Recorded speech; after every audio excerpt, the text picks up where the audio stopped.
So, as a resident in the western suburbs of Sydney, one of the most prominent impacts of climate change would have to be the increasing intensity and frequency of heat waves. And in particular, I realized that when you live in energy inefficient or poorly designed buildings, it's very difficult to stay cool and safe during these sweltering periods. And that's translated to me into an awareness of how the impacts of climate change are spatially differentiated, disproportionately impacting marginalized, disadvantaged communities or people in peripheral spaces.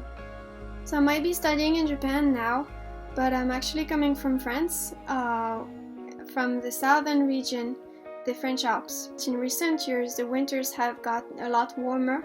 We're getting a lot less snowfall. Biodiversity in the mountain has become a lot less diverse. This is a threat for my community because in my home, tourism is the main source of revenue and the main economy. The effects of climate change in the country are manifested and felt in our food supply and in the varying weather in the country. For example, extreme drought or extreme flooding brought about by climate change can gravely affect the productivity of our agriculture and fisheries sector. More so, global warming also intensified the calamities that we face. For example, super typhoon, which isn't something that we would consider as normal 10 years ago. But because of the continuous warming of the ocean, we are now unfortunately expecting it to hit us at least once a year. This is urgent. There is no time to lose. We have to make sure that this planet is safe for humans to live. For everyone, not just the rich. I'm Chris Tremuran from APRU.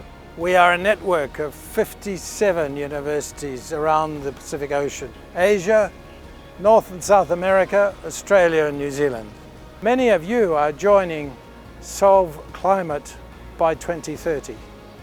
We can do this and we can do much more. Together we can make a difference. Let's do it. I actually believe that everyone can do a little bit of something to fight climate change.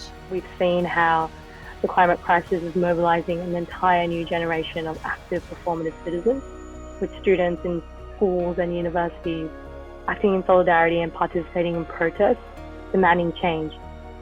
Also, we must demand accountability from big-scale polluters such as the big companies who dominate the market and the government who leads the country, because as long as these two refuse to act upon it and neglect the reality of climate change, all our individual efforts such as tree planting or shifting to a zero waste and green lifestyle will all be disregarded, because fighting a big and complex issue such as climate change requires collective action.